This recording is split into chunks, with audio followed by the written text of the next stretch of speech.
बोलो प्राणनाथ प्यारे की जय।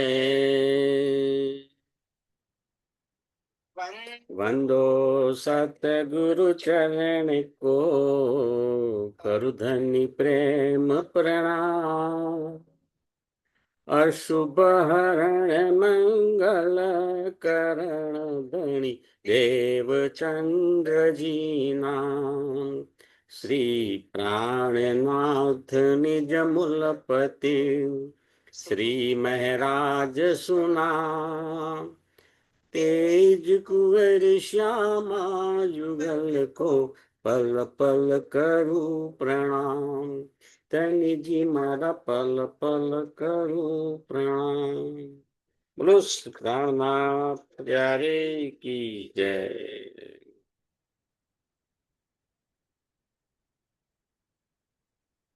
चर्चा प्रारंभ होत है, सुनो साथ चित दई। भजो राज श्यामा श्री प्राणनाथ। सखी जीवनी हमारो श्री महमत कहे साथ जी।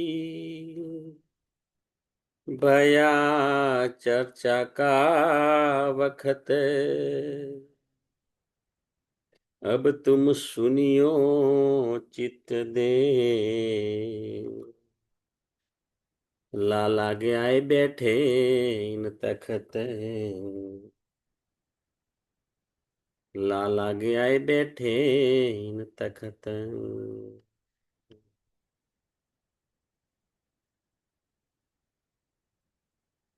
लो श्री प्राणनाथ प्यारे की जय। पूर्ण ब्रह्म सच्चिदानंद स्वरूप ધામધણી શ્રી અક્ષરાતીત પરમાત્માની અસીમ કૃપાથી, સદગુરુ મહારાજના અપાર આશીર્વાદથી આપણે આપણી આ નિસ્બતી વિતકના જ્ઞાનનો ભરપૂર આનંદ લઈ રહ્યા છીએ. સુંદર સાજી આ નિસ્બતી વિતક એ આપણું અંતઃકરણ નિર્મલ કરે છે, આધ્યાત્મિક માર્ગે જીવવા માટેનો રસ્તો બતાવે છે. ધનીજીના દિલના પ્રેમનો અનુભવ કરવા માટેનો ઉત્તમ માર્ગ છે. જ્યારે શ્રીતાર્થમ વાણી એ ધનીજીનું હૃદય છે, ધનીજીના હૃદયની અંદર એમનો બ્રહ્માંગનાઓ માટે અનંત અપાર અસીમ સાગર સમાન દિવ્ય પ્રેમ છે. તેની આપણને અનુભૂતિ કરાવે છે. અહીંયા આગળ આપણા 12 સુંદર સાથ જે છે, જે બાદશાહના દરબારમાં ઇમામ મહેદી પ્રગટ થયા છે અને ક્યામતનો સમય આવી ગયો છે, તેનો સંદેશો આપવા માટે પહોંચ્યા છે. કટ્ટરવાદી વિચાર ધરાવતા લોકો, એમને ખબર છે કે આ જે 12 જણ છે એમાં 10 હિન્દુઓ છે.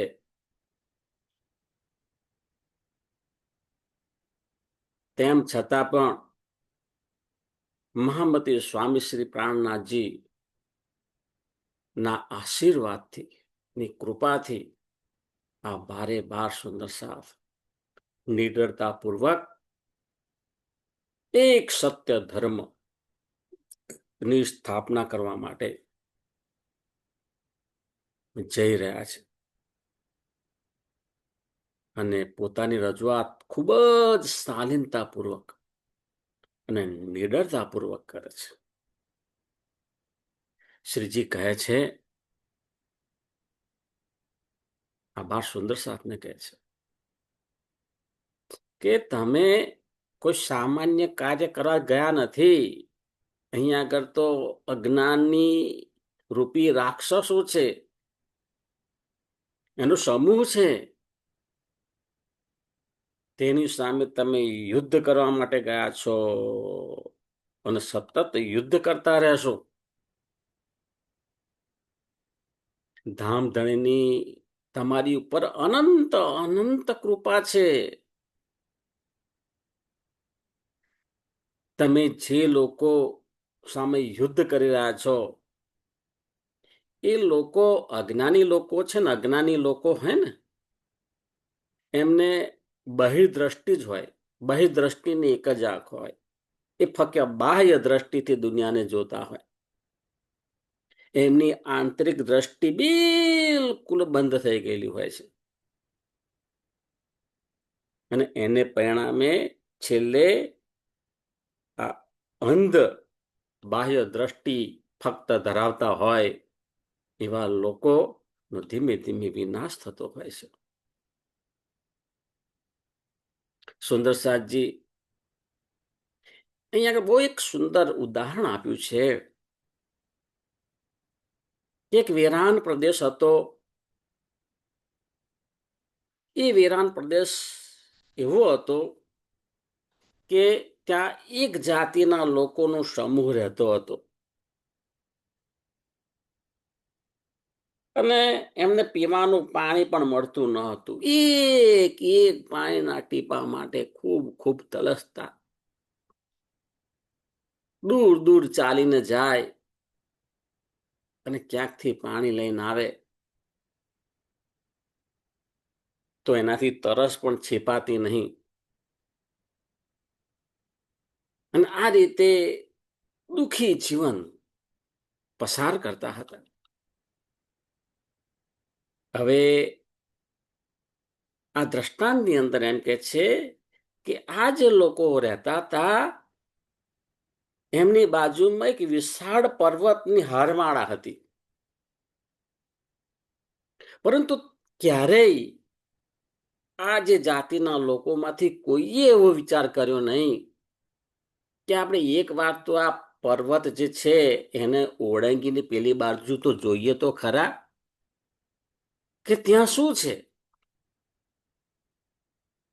આપણે જે દુઃખથી હચમચી ગયા છે એનો કોઈ વિકલ્પ છે ખરો?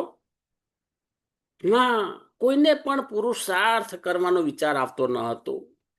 બસ આ જે જીવન મળ્યું છે એને દુઃખી થઈને પસાર કરવાનું. દુઃખ ના હોય ને તોય સામે જઈ અને દુઃખ ઉપાડી લાવવાના. અને પછી થાય કે ના આજે સારું લાગે છે, કેમ હાથે કરીને પગ પર કોડી મારી એટલે સાહેબ જે પીડા થાય છે ને તો હવે સારું લાગે છે. એવા પ્રકારના લોકો હોય.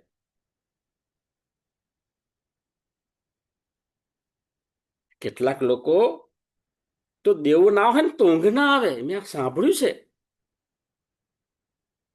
અને જેમ જેમ દેવું મોટું થાય ને એમ કે છે ખાલી ઊંઘ સારી આવે છે.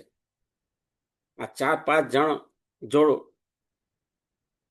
દેવું ના કર્યું હોય તો ગમે નહીં. હા, એટલે આવી વિચારધારા હોય છે. હવે એનું શું કરવું? અહીં કે છે આવો એક વિશાળ પર્વત હતો, એને કોઈ ઓળંગવા પ્રયત્ન કરતા ન હતા. જો સુંદર સાથજી આ લોકો માંથી કોઈ પણ એક વ્યક્તિ આ પર્વતની હારમાળા છે એને ઓળંગે ને તો એની બીજી બાજુ શું હતું અરે ભાઈ, ત્યાં તળાવ પણ નહીં, નદી પણ નહીં, સાગર પણ નહીં. અરે મહાસાગરનું જળ, એ મહાસાગરના જળનું સુખ હતું. સાગર નહીં, મહાસાગર. પણ ક્યારેય એવો વિચાર કર્યો નથી અને ક્યારે પ્રયત્ન કર્યો નથી. સુંદર સાજી, આ ઉદાહરણ પરથી આપણે સમજવાનું કે આપણને પણ જીવનની અંદર અનેક પ્રકારના દુઃખો હોય છે. આદિ, વ્યાધિ ને ઉપાધિ, અનેક પ્રકારના દુઃખોમાં આપણે તડપતા હોઈએ છીએ. અને કેટલાક તો હાથે કરીને ઉભા કરેલા દુઃખો હોય. પણ અહંકાર એ વચ્ચે એવો આડો આવી જાય ને, તો એને લીધે સુખનો સરળમાં સરળ માર્ગ હોય ને, તો પણ અપનાવવા આપણે તૈયાર થતા નથી. કેમ? અહંકારના ગુલામ બની ગયા છે આપણે. અહંકારના ગુલામ. ગુલામ તો છો છો છો જ.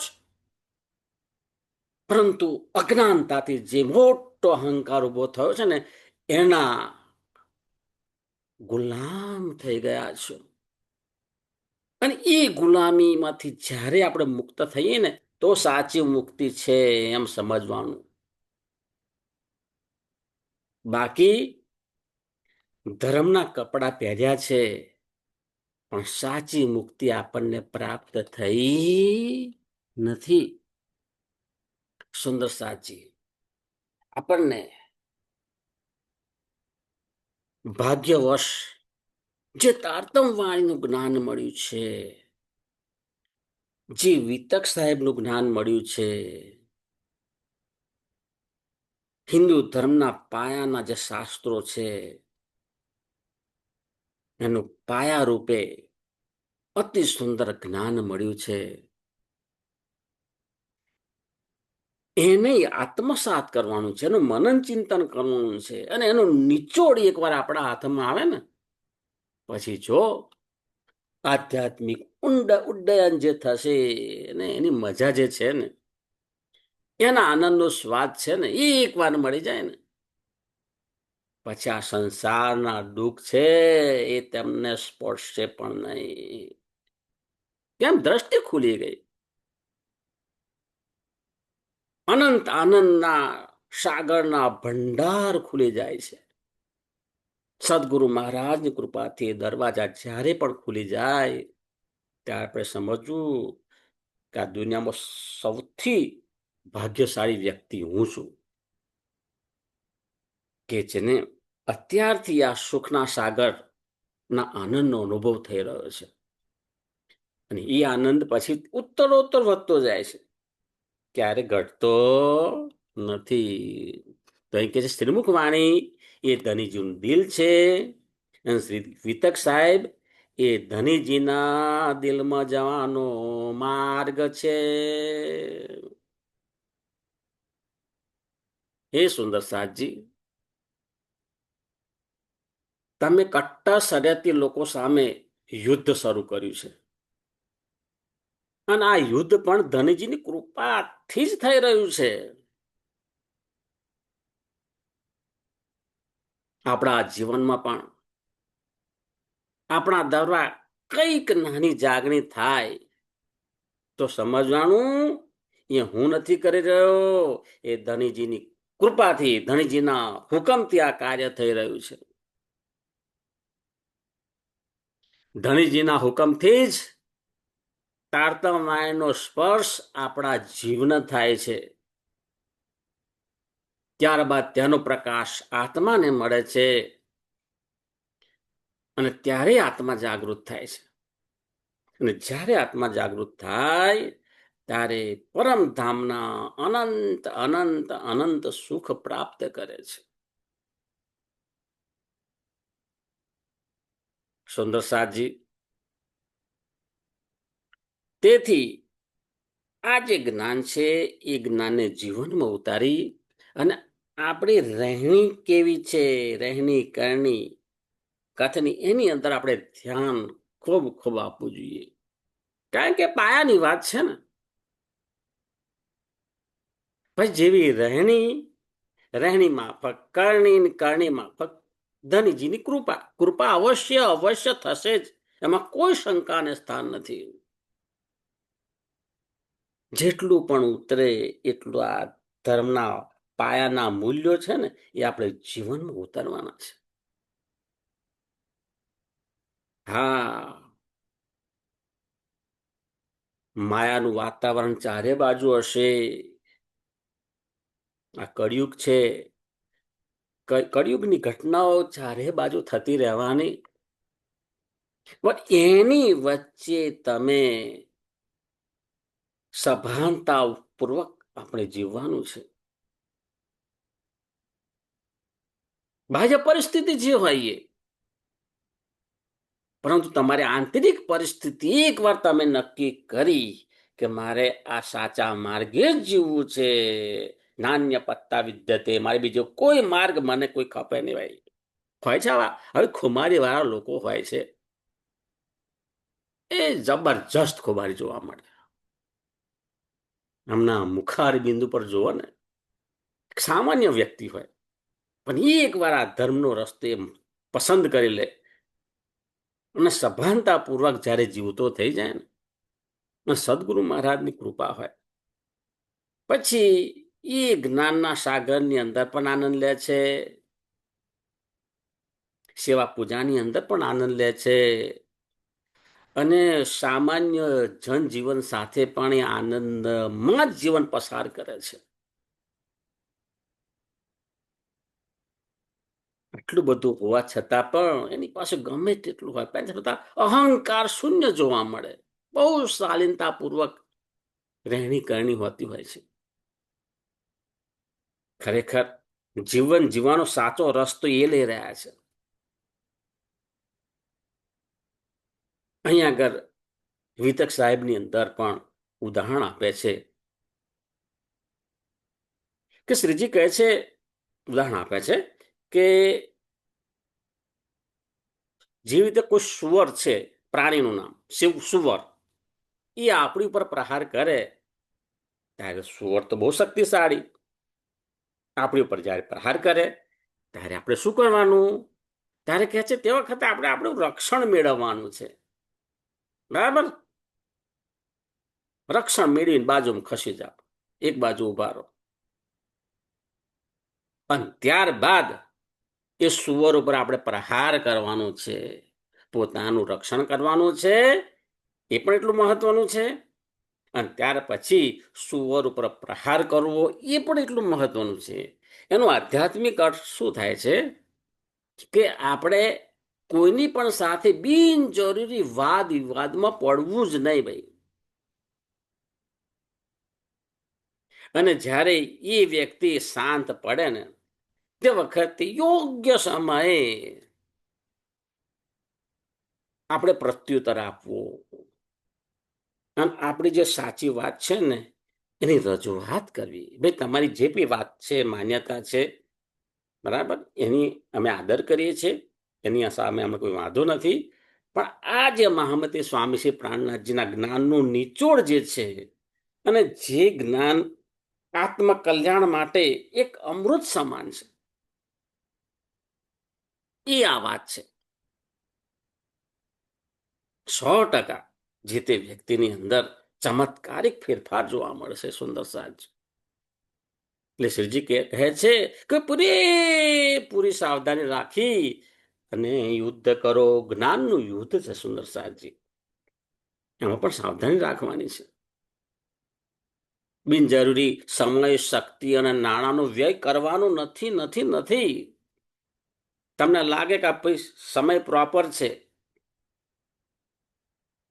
અને તે સમયે તમારી પાસે જે કઈ સમય, શક્તિ, નાણાં છે એ સદકાર્યમાં પણ વાપરી શકે, સુંદર સાથની જાગણીમાં પણ વાપરી શકે. એમાં આપણું તો કલ્યાણ થાય, અન્ય સુંદર સાથનું પણ કલ્યાણ થતું હોય છે. આપણું જીવન યથાર્થ બને છે. અહીં કે છે આ જે 12 સુંદર સાથ છે, બાદશાહના દરબારમાં ધનીજી નો સંદેશ મહામતી સ્વામી શ્રી પ્રાણનાથજી નો સંદેશ આપવા માટે ગયા છે, ત્યારે તેમની પાસે કોઈ પણ જાતનું હથિયાર નથી, ખુલ્લા હાથે ગયા છે ભાઈ. જ્યારે બાદશાહના દરબારમાં પ્રવેશ કરે ને, એની સાથે જ બંને બાજુ હજારો લાખોની સંખ્યાની અંદર સશસ્ત્ર સૈનિકો હોય, એના અધિકારીઓ છે ને એમની પાસે પણ શસ્ત્રો હોય. વિચાર કરો. અને આવી પરિસ્થિતિની અંદર આપણા બાર સુંદર સાથ ખૂબ જ નિર્ભયતાપૂર્વક અને ખૂબ જ શાલીનતાપૂર્વક અને ખૂબ જ દ્રઢતાપૂર્વક ઇમામ મેદીનો સંદેશો આપે છે. ત્યારે જે તેમનો મુખ્ય કાજી છે, કાજી શેખ ઇસ્લામ, એની આંખોમાં પણ પાણી આવી જાય છે. સુંદર સાજી, કાજી શેખ ઇસ્લામ એટલે કટ્ટરતાથી ભરેલો વ્યક્તિ, એ પણ પીગળવા લાગ્યો. એની આંખોમાં પાણી આવી ગયું અને સુંદર સાથ ના આધ્યાત્મિક જ્ઞાન આગળ પોતાનું મસ્તક નમાવે છે, સ્વીકારે છે કે તમારી વાત જે છે બિલકુલ સાચી છે, પરંતુ શરિયતના બંધનમાં અમે હોવાથી જાહેરમાં તમારી વાત સ્વીકારી શકતા નથી. સુંદર સાજી, આપણે પણ ભૂલી ચૂકે ક્યારેક આવું કરતા હોઈએ છીએ કે આપણને જે આધ્યાત્મિક જ્ઞાન મળ્યું છે એને જાહેરમાં ક્યારેક સ્વીકારતા નથી. હા, તમારા સમુદાયના લોકો હશે તે વખતે તમે જોરશોરથી વાતો કરશો, પરંતુ જ્યારે પ્રવાહી સુંદર સાથ હોય તે વખતે આપણી જે વાણી છે એમાં થોડી નરમાશ આવી જાય છે. સુંદર સાથજી, એવું નથી. મહામતી સ્વામી શ્રી પ્રાણનાથજીની જે આપણું પાસે જે જ્ઞાન છે એક સમાન રીતે બધે આપવાનું છે.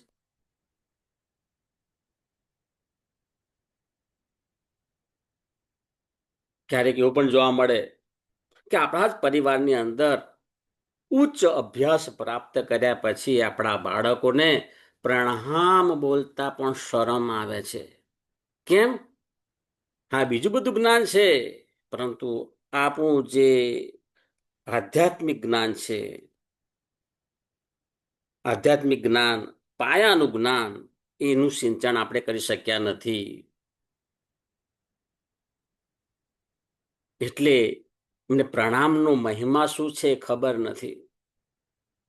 અને જેમને પ્રણામનો મહિમા શું છે એ તો હંમેશા પહેલા પેલું પ્રણામ બોલે છે.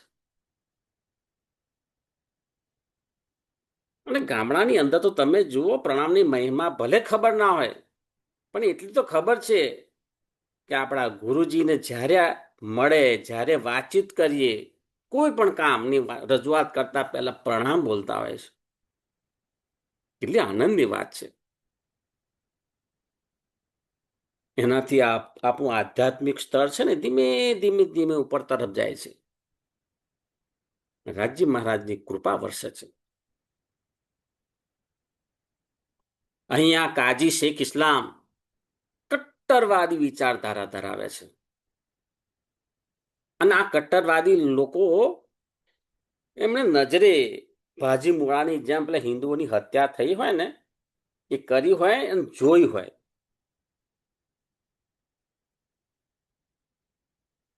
એવા હૃદયવાળા એવા માણસો પણ હવે પીગળવા લાગ્યા. સુંદર સાજી, આપણે પણ જીવનમાં કોઈ કટુ શબ્દ બોલે ને તે વખતે ધૈર્ય રાખવાનું છે. તરત જ વળતો પ્રહાર કરવાનો નથી. ના ના, તેવો અહીંયા આગળ બોધ મળે છે. ધીરજ રાખો. કોઈ વ્યક્તિ તમને કટુ શબ્દ બોલ્યા એટલે એવું જરૂરી છે કે તમારે કટુ શબ્દ એને કહેવા?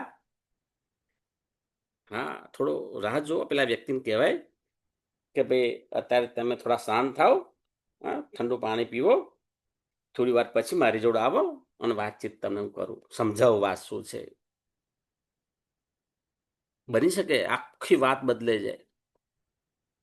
એટલે અહીં આગળ ધીરજ રાખવી એવો બોધ મળે છે. એટલે કે કટ્ટરપંથી લોકો સાથે બિનજરૂરી વાદ વિવાદ કરવાની જરૂર જ નથી. પરંતુ એમની પાસે જે જ્ઞાન નથી એ હકીકતને મારફતનું જ્ઞાન આપવાનું છે. અને હકીકતને મારફતનું જ્ઞાન આપી અને તેમનો અહંકાર તોડવાનો છે.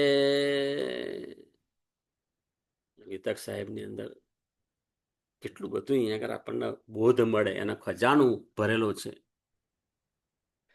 અહીંયા આગળ કહે છે સુવર અને સિંહ આ બંનેની સરખામણી કરો તો સરખામણી થાય જ નહીં ભાઈ. આ સિંહ છે આ સુવર છે. આપ જમીનનો તફાવત રહેલો છે. તમે કોની કોની સરખામણી કરો છો? સુવર એક એવું પ્રાણી છે કે જેની ડોક હલી શકતી નથી. ડોક એની કડક ને કડક રહે છે. એનો મતલબ એમ કે એને ગમે તેટલું સારું આપો પણ એ સારું નહીં ખાય. પણ દૂર કે ગંદકી મૂકેલી હશે ને એ તરફ દોડીને જશે. તેવી રીતે અજ્ઞાની લોકોની બાહ્ય દ્રષ્ટિ હોય તે ખૂબ ખૂબ અહંકારી હોય છે. તેથી તેમને સચ્ચિદાનંદ પરમાત્માની ઓળખ થતી નથી. આ એક મોટી કરુણા છે. આપણને એવું થાય કે આ વ્યક્તિ અજ્ઞાની છે. અજ્ઞાની એ ભાષાની અંદર સંસારનું જ્ઞાન છે, પરંતુ ધાર્મિક મૂલ્યોની સમજ નથી. પોતાના સ્વસ્વરૂપ વિશે જાણવાની બિલકુલ જિજ્ઞાસા નથી.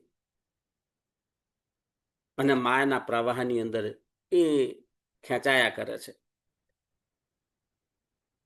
તો એ જ અજ્ઞાની લોકો છે. એની સાથે અહંકાર તો હોય જ. પછી આપણને એમ થાય કે ભાઈ ચલો કંઈક પ્રયત્ન કરીએ કે સચ્ચિદાનંદ પરમાત્માની ઓળખ થાય. એટલા માટે આવા જે લોકો છે એમને ભેગા કરી અને બોધપાઠ આપીએ, સત્સંગ કરીએ. સુંદર સાહેબજી પહેલી વાત તો એ કે આવશે જ નહીં. અને નંબર 2, આયા તો એમ થાય કઈ આવી ગયા, ક્યારે ઉભો થઈને જતો રહો. અને નંબર 3, જો બેસવાનું હોય તો 1 કલાક મહાપુરાણે બેસશે. પણ આ જ્ઞાની વાત છે જ પણ અંદર ઉતારવા પ્રયત્ન નહીં કરે. કેમ? કારણ કે ગમી ગયું છે. એ અજ્ઞાનતાનું જીવન, અહંકારી જીવન જે છે ને એ ગમી ગયું છે. અને આ જે જ્ઞાનની વાતો છે એ અર્થહીન લાગે છે, એટલે સ્વીકારવા તૈયાર નથી. તેથી સચ્ચિદાનંદ પરમાત્માની ઓળખ ક્યારેય થતી નથી. પરમ તત્વ, જ્ઞાન તત્વની પ્રાપ્તિ થતી નથી. તેમજ પ્રેમ લક્ષણા ભક્તિ પણ પ્રાપ્ત થતી નથી. બિલકુલ સત્ય બાબત છે. તેથી ખરેખર આ જે તારતમવાણી, વિતક સાહેબ અને અન્ય ધર્મ ગ્રંથ ના જ્ઞાનનો સાર તત્વ શું છે કે એનાથી આપણો અહંકાર છે ને એ ધીમે ધીમે નાશ થાય છે. આટલું જ કરવાનું છે. જે દિવસે અહંકાર નાશ થયો ને એ દિવસે આપણી અંદર પરિવર્તન શરૂ. સુંદર સાહેબજી, આપણે જે સેવા કરીએ છીએ એમાં તનની સેવા હોય, જાહેર કાર્યક્રમ હોય, એમાં પણ આપણને જે યોગ્ય લાગે એ સેવા આપણે કરતા હોઈએ. તનથી સેવા કરીએ, મનથી સેવા કરીએ, ધનથી પણ સેવા કરીએ, અને ત્યારબાદ જાગણીનું કાર્ય કરી અને જ્ઞાનની સેવા પણ આપણે કરીએ છીએ. અને આ બધી સેવાની અંદર આત્મા અને પરમાત્માનો મિલાપ કરવો, આધ્યાત્મિક જ્ઞાનની ચર્ચા કરવી, સુંદર સાતમાં જાગરણનું કાર્ય કરવું, એ ઉત્તમમાં ઉત્તમ સેવા છે. પરંતુ ક્યારેક આપણે દિવસોના દિવસો, મહિનાઓના મહિનાઓ, વર્ષોના વર્ષો ફક્ત બાહ્ય કર્મકાંડ રૂપે પાઠ પૂજા કરી ને પસાર કરીએ અને અહંકારની રેશમી ચાદર ઓઢી અને નિંદ્રામાં સમય પસાર કરતા હોઈએ એવું નથી લાગતું? અહંકારની રેશમી ચાદર ઓઢી લીધી ભાઈ, હું બધામાં શ્રેષ્ઠ છું, મારે બીજું કાંઈ કરવાની જરૂર નથી.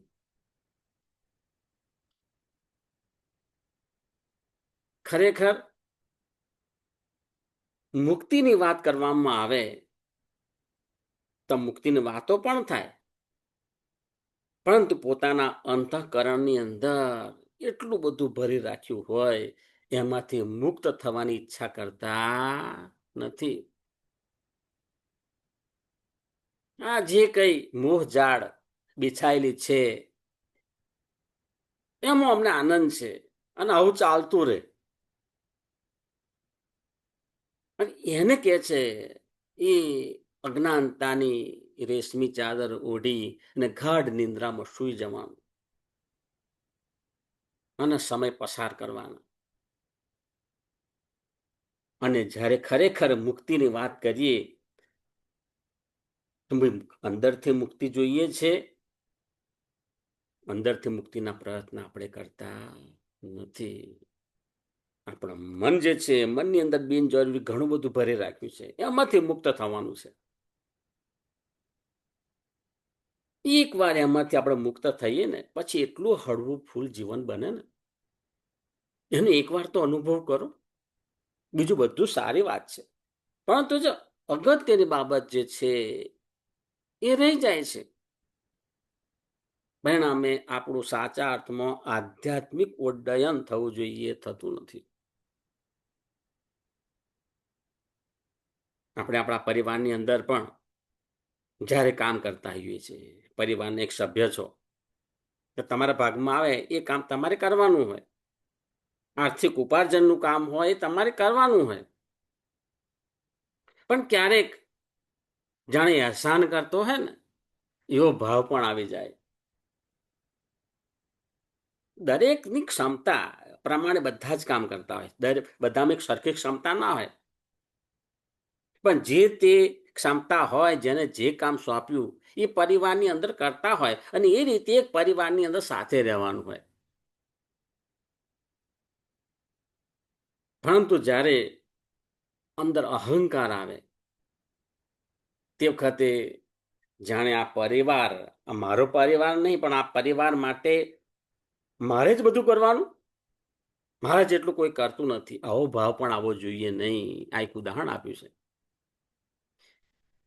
એટલે કે છે જાગૃતિ આવ્યા પછી પણ માયામાં જેટલો સમય પસાર કર્યો, જાગૃતિ આવતા એવું લાગે કે અત્યાર સુધીમાં માયામાં બહુ સમય પસાર કર્યો, પણ આ બધો સમય અર્થહીન હતો અને જાગૃતિ કહેવાય. તો હવે જાગૃતિ આવી કે આ જીવનની અંદર સવારથી સોજ ફક્ત મારે માયાનું જ વિચારવાનું, માયાના જ કાર્યો કરવાના, અને એના માટે મેં આ જીવન મને મળ્યું છે. મારે એમાંથી કેટલોક સમય મારા ધનીજીની યાદમાં કાઢવાનો છે. તારતમ વાણી મળી છે એનું વાંચન મનન ચિંતન કરવાનું છે. શ્રી વિતક સાહેબ છે એનું મનન ચિંતન કરી એનામાંથી બોધ લેવાનું છે. અને આ રીતે દિવસની અંદર 1 કલાક પણ પસાર કરીએ ને તો તમે જોજો તમને એક કલાક અર્થપૂર્ણ લાગશે. ખરેખર સારું લાગે છે આજે. બરાબર, રોજ મને છે માથું ભારે ભારે લાગતું હતું, શું કરું, પણ આજે એક કલાકનો પસાર કર્યો ને એની અંદર, અને ત્યાર પછી મને અનુભવ્યું કે ના, ખરેખર આ 1 કલાક આમાં પસાર કર્યો અને એને પરિણામે મારા આખા દિવસ દરમિયાનની ઉર્જા જે જોઈએ ને ઉર્જા મને મળી ગઈ. ઉર્જા પ્રાપ્ત થાય છે આપણને અને જીવન અર્થપૂર્ણ લાગે છે કે જેટલા પણ દિવસો છે એને આ રીતે મારે જીવન જીવવા છે. શ્રીજી કહે છે સુંદર સાથજી, વિરોધીઓ તરફથી તમને ચોટ આવશે આવશે ને આવી આવશે જ. પરંતુ તેને વિવેકપૂર્વક આપણે સહન કરવાની છે. અને તેમાં તમે બધાએ સરસ સફળતા પ્રાપ્ત કરી છે. તમે તમારું જે જ્ઞાન યુદ્ધ છે ચાલુ જ રાખવાનું છે. અને ધીમે ધીમે તમારી ઉપર પ્રહાર કરનારા જે લોકો છે એમની માનસિકતા પણ બદલાઈ જશે. આ તમારા ધૈર્યનું પરિણામ આવું આવશે. અને તમારા ચરણોમાં પ્રણામ કરશે. સુંદર સાજી મહામતી સ્વામી શ્રી પ્રાણનાથજી જે બડી પત્રી છોટી પત્રીની અંદર સુંદર સાતને સંબોધીને પત્ર લખે છે. એમાં કેવો બોધ આપી રહ્યા છે.